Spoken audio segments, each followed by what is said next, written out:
The Galactic Council Hall was a marvel of architectural mastery, a blend of the traditional and the ultramodern, where pillars of luminescent crystals towered up to a ceiling painted with the shifting constellations of the universe. Giant arcs of pulsating light encircled the council's main chamber, casting ethereal colors across an audience composed of beings that spanned every imaginable form of existence. There were crystalline creatures that refracted light into dazzling displays, amorphous blobs of sentient plasma that shimmered like living neon pools, and towering insectoid dignitaries adorned in gleaming exoskeletal armor. The hall was a sea of noise and movement, punctuated by the rustling of scales, the clicking of mandibles, and the occasional whir of mechanical beings adjusting their optics. All eyes, or whatever sensory organs these beings used, were fixed on the center dais. Anticipation and tension hung heavy in the air, and despite the vast diversity, there was one unifying sensation: curiosity mixed with caution. Captain Diana Rodriguez was about to speak. The anticipation was palpable, a silent current that ran through the assembly. Even the eternal timekeepers of Chrono Prime had paused their internal mechanisms, and the gaseous diplomats of Nebula Sector 23 had ceased their rhythmic color pulses. Everyone, in their own way, waited. The double doors of the hall opened, and in stepped Captain Diana Rodriguez, carrying herself with an air of confident nonchalance. She wore the formal uniform of Earth's Space Corps, its pristine lines crisply pressed, but her most notable accessory was the battered ceramic mug she held in her hand. Steam curled lazily from it, and the rich, dark aroma of cosmic blend coffee drifted through the air. Diana's eyes sparkled with a humor she made no attempt to hide, and her stride was purposeful yet relaxed, as though she had just strolled in from a casual morning chat with old friends. The council members' reactions were mixed. A group of aquatic emissaries encased in floating water spheres shifted nervously, their fluid forms quivering with unease. The avian high delegate, a feathered entity with an iridescent beak, ruffled its plumage in visible irritation. Yet others were intrigued. A hulking reptilian ambassador with scales the color of molten bronze leaned forward, eyeing the steam rising from Diana's mug with what could only be described as curiosity. Diana noticed these reactions, the subtle exchange of energy and whispers and languages that no human ear could ever comprehend, but she only smiled and took a deliberate sip of her coffee. Clearing her throat, she stepped up to the podium. Her voice rang out, warm but commanding. "Esteemed members of the Galactic Council, I thank you for this opportunity to discuss something truly vital to my people. No, it's not a weapon, nor is it a diplomatic alliance, though those are lovely too. Today, I bring before you a matter of life, culture, and the very soul of humanity." She paused, lifting her mug like a holy relic. Cosmic blend coffee. There was a ripple of surprise and, from some quarters, outright laughter. Diana continued undeterred, her eyes glinting with mischievousness. "You may wonder, how could this small cup hold such power? Well, let me assure you, it's not the cup, but what's inside that matters." Her tone shifted, adopting a kind of reverence reserved for ancient texts and grand oaths.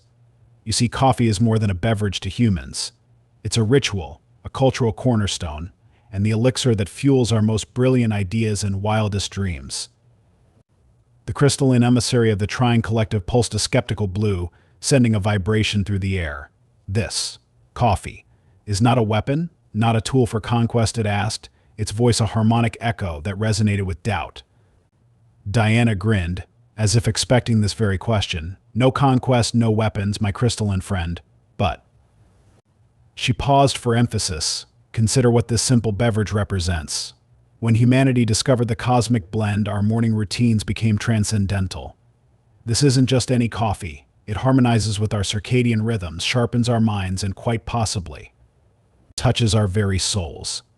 And before you dismiss it as mere human folly, remember that some of you have wars over bioluminescent fungi or sacred asteroid belts.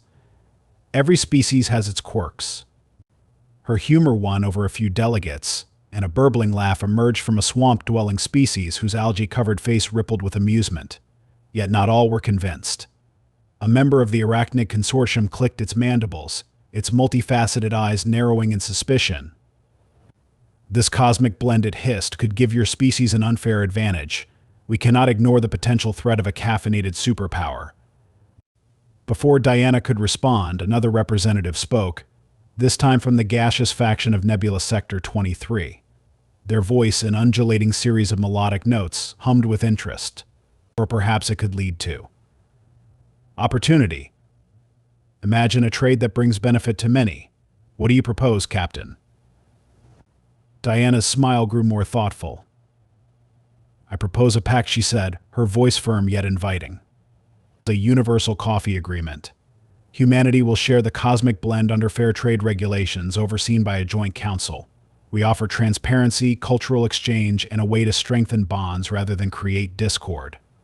After all, diplomacy, like a fine brew, takes time and care. The chamber erupted into a cacophony of voices.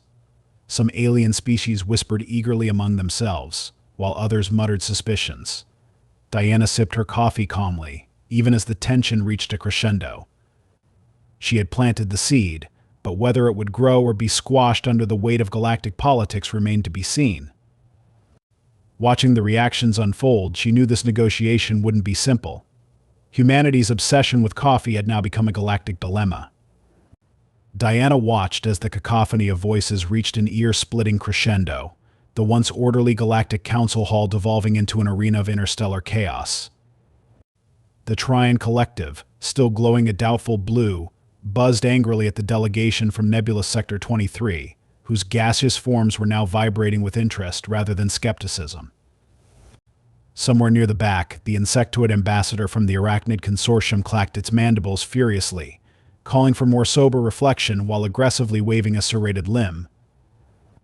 It was as if a tidal wave of conflicting emotions and motives had swept through the hall, and Diana, though still holding her mug of cosmic blend, knew she was witnessing the raw, unpredictable pulse of galactic politics. Silence, roared a thunderous voice, shaking the very crystal pillars of the hall. The command came from the bronze-scaled guardian, a reptilian ambassador who towered over most species, eyes glowing with frustration. The council hushed, but the underlying tension remained palpable. Captain Rodriguez spoke the bronze-scaled guardian, his voice a low rumble. What, precisely, would you consider a fair exchange for this cosmic blend? Surely you understand that we must negotiate on terms that benefit our people. Before Diana could respond, an alien representative made its offer. The avian High Delegate, whose feathers gleamed like liquid silver, ruffled in excitement. We, the sovereign birds of Altair, will give you an entire moon from our most beautiful system, complete with skyward gardens and floating crystal lakes. It will be yours to command if you supply us with the cosmic blend indefinitely. A sibilant hiss erupted from the Arachnid Consortium's delegate. Nonsense, the Arachnid snapped, its eyes glittering with annoyance. Humanity should be offered more. We propose the gift of the silken web mines of Vaxar 3, where our finest, most durable fibers are harvested. In exchange, we request exclusive trade rights. The negotiation descended into a free-for-all. Offers range from the absurd to the almost mythical. A representative from the coral mines of Oceana Prime proposed sharing their sentient coral technology, which could repair spaceships in real time. Meanwhile, the liquid beings from Quasar Pool 7 promised access to eternal youth serums distilled from their own bodies, but only if humanity swore never to make decaf coffee. Diana sipped her coffee with a practiced poker face, hiding her astonishment at the surreal offers. But before she could catch her breath, a booming voice interrupted. Enough, shouted an amorphous blob whose glowing core pulsed in sync with its words. We of the Nebula Sector propose a planetary alliance. Our fleets shall defend Earth in exchange for the first harvest of cosmic blend. Consider the security of your home world, Captain. Diana took a moment to collect her thoughts as a fresh wave of bickering erupted. Beings from all corners of the galaxy were either making counteroffers or arguing furiously over who deserved the coffee more. The council's atmosphere grew more charged with every passing second.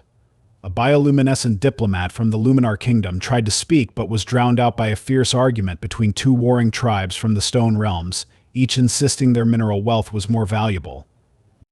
The absurdity reached its peak when two aquatic species began competing over which could summon grander storms to demonstrate their worthiness, their floating water spheres trembling ominously. Diana couldn't help but crack a smile at the spectacle. It was a circus of galactic proportions. Amidst the mayhem, Diana's mind worked fast. She was outnumbered and surrounded by species that, while advanced, lacked human subtlety in their desperation. This was her opening. Clearing her throat, she addressed the room with a voice that cut through the noise. Esteemed members, let us not forget the essence of negotiation. A pact is only as strong as the bonds it creates, not the wealth it promises. The council quieted once again, attention drawn back to the captain.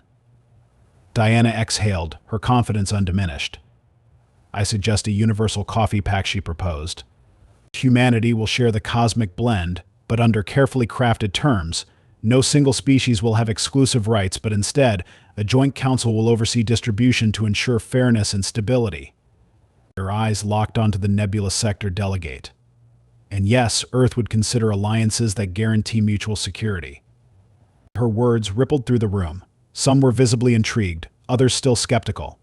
The bronze-scaled guardian tilted his head, thinking.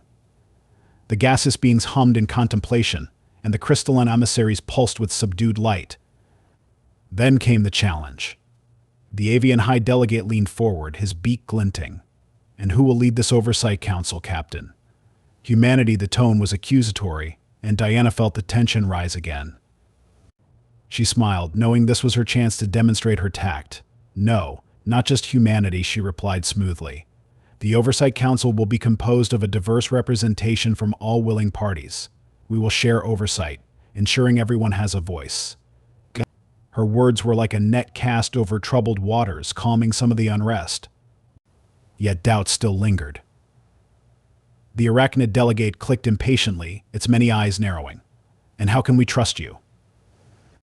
Diana took a deep breath. Trust, like a good brew, takes time. But consider this: humanity could have kept the cosmic blend a secret, yet here we are, offering to share. Let us build something that benefits us all. A heavy silence settled. The delegates exchanged uncertain glances, murmurs circulating like an electric current. Diana felt the weight of every gaze, the pressure of every heartbeat in the room.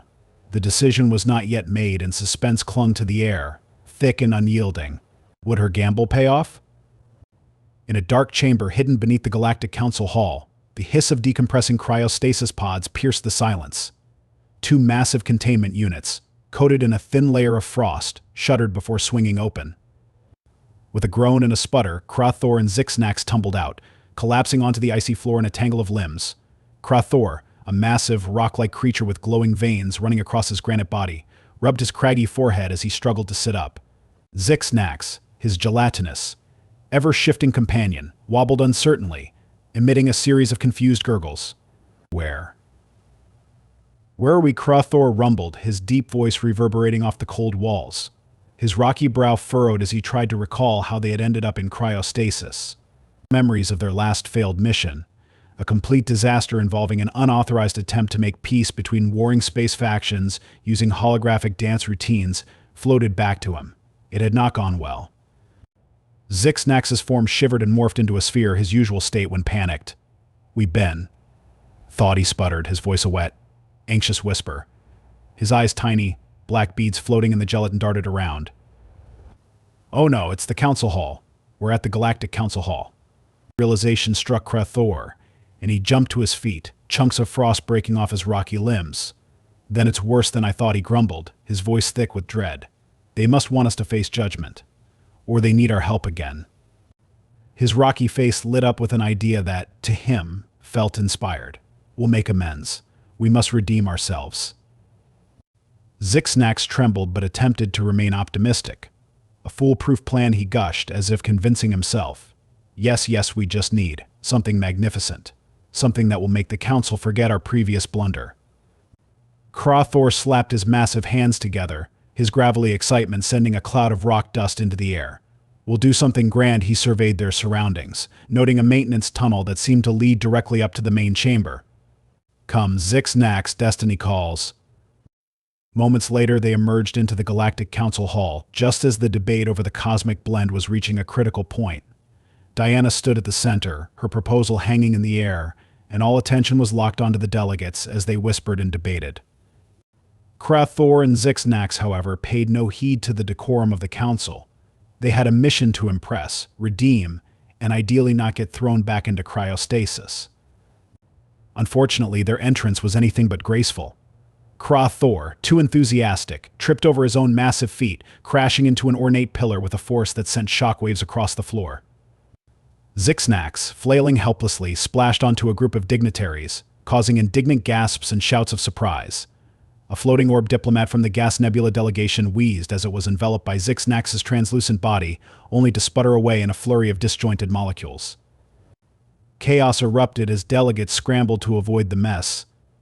Diana looked up, alarmed, and struggled not to let a groan escape her lips. "Oh, for the love of Kra Thor." Zixnax, she muttered under her breath. Zixnax, still partially splattered over a confused crystalline ambassador, tried to salvage the situation. "Council members," he blubbered, "we are here to contribute meaningfully." Kra Thor, recovering his footing, threw up his massive hands. "We bring wisdom," he declared. And perhaps revelations about the cosmic blend. He had no idea what he was promising, but he was certain it sounded important. The council fell silent, intrigued despite themselves. Diana could only watch as the two bumbled their way forward. The bronze-scaled guardian sighed heavily, leaning back in his chair.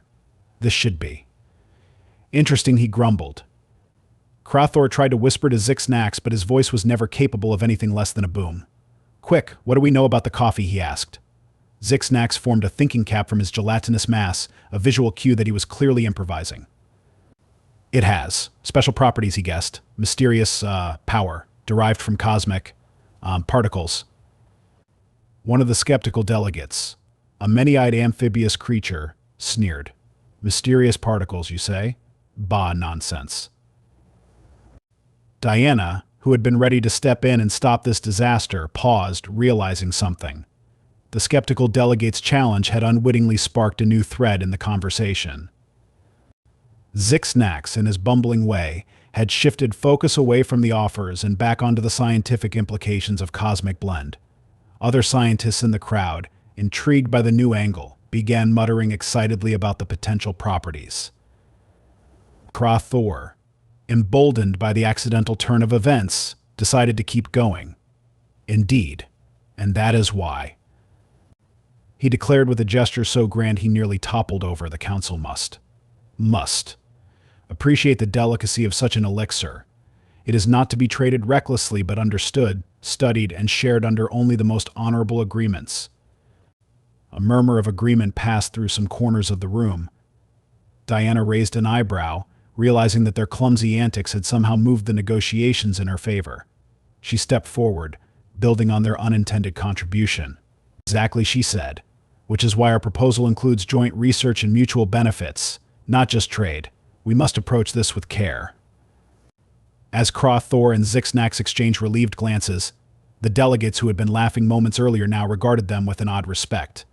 The bronze-scaled guardian, eyeing the two with cautious admiration, admitted perhaps these beings have stumbled onto something valuable. Kra Thor, feeling a rush of pride, placed a heavy hand on Zixnax. "See, my friend? Redemption." Zixnax wobbled, eyes wide. "Does this mean we did well?" he whispered. Diana looked at them, her expression a mix of disbelief and gratitude. "You too," she said. "Just might have saved this negotiation accidentally, of course." As the chaos settled and the council considered the revised terms, Kra Thor and Zixnax stood a little taller. They had not only avoided another cryostasis sentence, but had also, in their own way, contributed something worthwhile. Still, they couldn't help but be confused about how exactly human culture and its love for coffee had led to all this. But maybe, just maybe, they were beginning to understand. A tense silence filled the Galactic Council Hall as the delegates weighed Captain Diana Rodriguez's revised proposal. The bronze-scaled guardian exchanged a meaningful glance with the gaseous emissary from Nebula Sector 23, their mutual distrust replaced, for the moment, by consideration of the greater galactic good. Even the crystalline representatives of the Trian Collective flickered with cautious optimism. The avian High Delegate ruffled its feathers one last time, preparing for what would surely be a reluctant acceptance. With a weary sigh, the bronze-scaled guardian stood, his immense presence dominating the room. "The proposal for a universal coffee pact," he declared, "is Acceptable, he paused, the tension lingering a moment longer. On the condition that we review its effectiveness in 20 rotations, this minor stipulation sent a ripple of relief and, for some, barely concealed exasperation through the delegates. The avian high delegate, however, could not leave without one last squawk. We will be watching closely, he warned, his feathers bristling. If humans try to caffeinate the galaxy irresponsibly, we shall intervene. His dramatic exit was punctuated by a shower of molted feathers, and Diana hid a grin behind her coffee mug. Agreed, she said smoothly. Transparency and collaboration will be our guiding principles. With that, the council gave a collective sigh. The pact was official, humanity's proposal accepted, and the fate of Cosmic Blend Coffee secured. Delegates from across the galaxy began to file out, some more reluctantly than others, but even the most skeptical seemed, if not entirely convinced, then at least mollified. Diana finally allowed herself a sip of her now lukewarm coffee, savoring the victory. Back aboard the Jitters, the mood was one of unrestrained celebration. The crew had gathered in the main mess hall, which now smelled overwhelmingly of freshly brewed cosmic blend. Laughter and camaraderie filled the air as glasses clinked and stories of the council chaos were recounted in animated detail. Engineers, officers, and scientists alike toasted their unlikely triumph, with a sense of accomplishment that buzzed like an extra shot of espresso. Diana sat at the head of one of the long tables, a bemused smile on her face as she watched her crew unwind. Lieutenant Samuels, the ship's linguistics expert, tried to teach a group of curious ensigns how to properly appreciate the cosmic blend's aromatic complexity. Only for one of them to declare it tastes like space mud. Samuels rolled his eyes, while the others roared with laughter. "Here's to Captain Diana," someone shouted, and the room erupted in cheers. Diana raised her mug, feeling the warmth of her crew's admiration and camaraderie. It wasn't just about the victory, it was about how they had achieved it together, through wit, resilience, and in some cases, a bit of bumbling good luck. In the corner of the mess hall, Krathor and Zix-Nax stood awkwardly, unsure how to join in the festivities.